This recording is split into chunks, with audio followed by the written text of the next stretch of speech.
Hey everyone, so I figured I'd do a little video, kind of going through my first oil change using Amsoil. The first time using it, I chose the Amsoil boosted 5W30, which was rated for weight rating that my 2013 Chevy Express requires. If you look, there's a nomenclature on here saying up to 12,000 miles or 1 year. Now, granted, that also depends on other factors such as the filter you might run. What I had switched over to is the Signature series, and if you look, this actually is up to 25,000 mile protection or 1 year.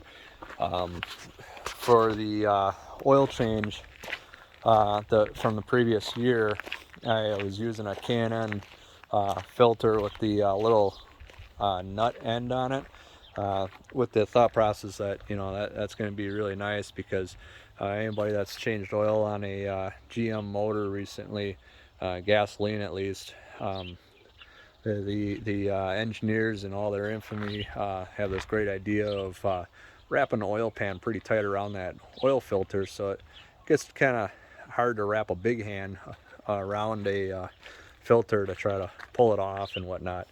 Now, little details on the van. It's a 2013 1-ton Chevy Express, short wheelbase, not the extended.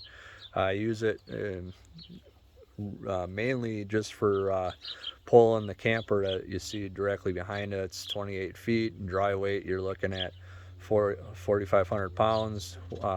Loaded weight, full capacity, you're looking 6,000 pounds. The van's rated for 10 with the motor and the transmission setup that is in it.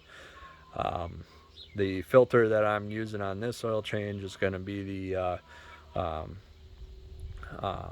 Amsoil high efficiency 20 micron.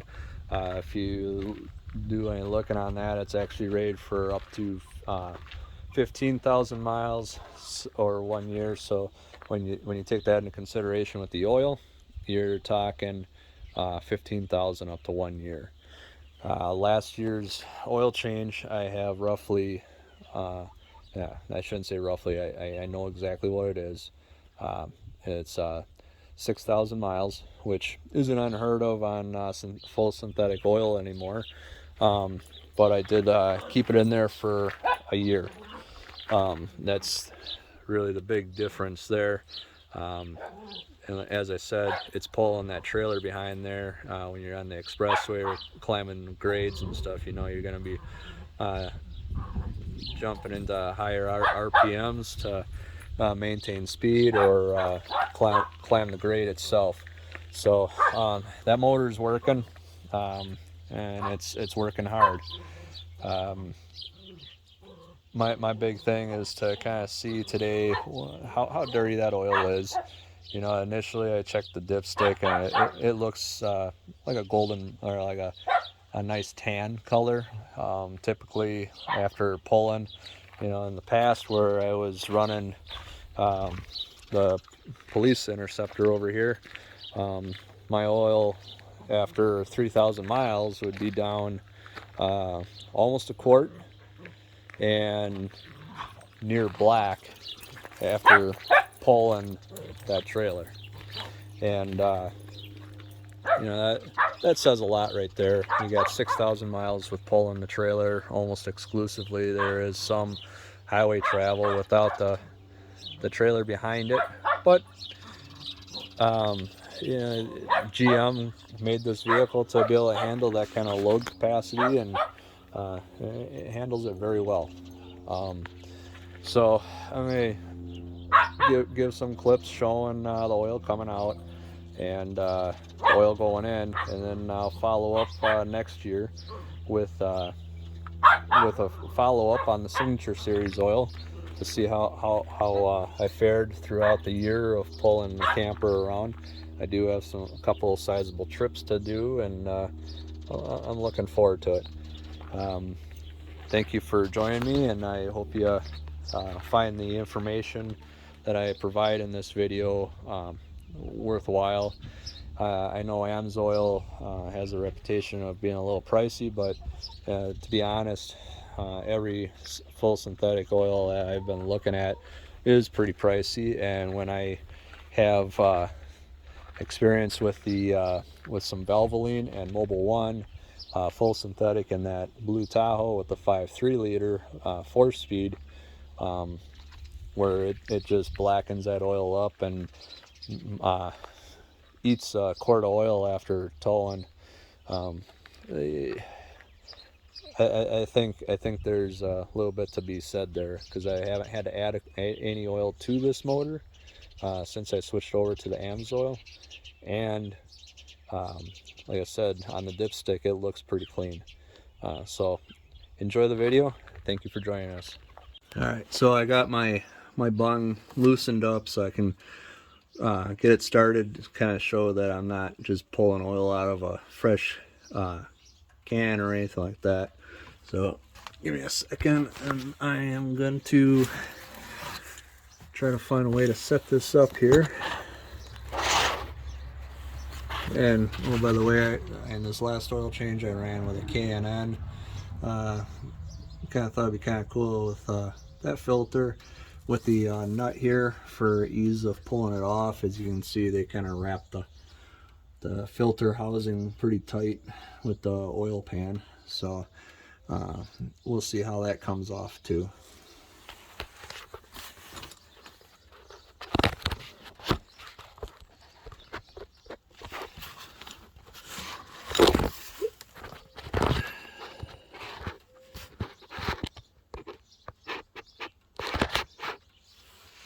Okay.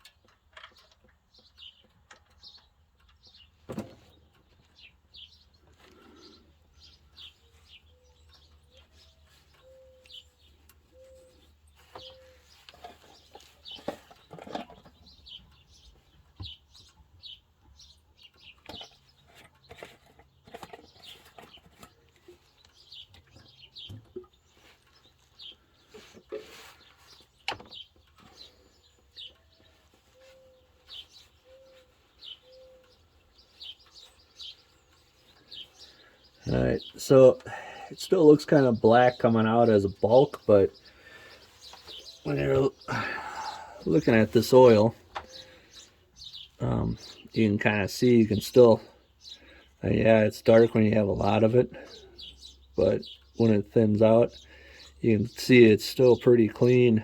Little discoloration isn't that big of a deal, especially in a vehicle that's been pulling there. So we'll finish this oil change, get some fresh oil in it. Maybe when I get the filter off, I'll try cutting that open and see what it looks like inside that filter, just to see if there's anything that's coming loose in there.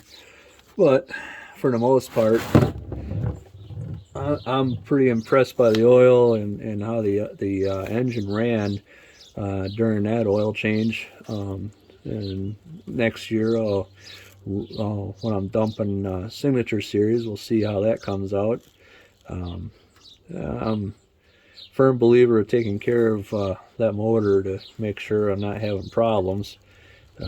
Not all that keen on changing that far of intervals, but you know, the oil and everything, it has that claim that can go that far. So I'm still well within the mileage that the oil was rated for at the 1 year mark. We'll see what happens. Thanks for tuning in. Okay, so I know I said thank you for viewing, but I wanted to take some time to point out a really cool little detail. How many times do you go to a Walmart or a hardware store and your filters are just at the mercy of whoever didn't open it, right? Amsoil, I know this is opened up now, but Amsoil goes the extra mile and actually saran wraps it before they ship it to you, and meaning that when you receive it, it's guaranteed to be clean, not packed full of debris by any reason of potentially a mischief child playing around with filters or whatever the case. So just a nice little feature. I thought that was pretty handy. Thank you, Amsoil, for actually looking at small details too for the consumer. I mean, that's huge. Here we are. We're gonna be putting in the oil now. I just wanted to kind of show color as it goes in, so we have a little bit more of a gauge of what we're looking at when it comes back out next year. Yeah, nice golden color.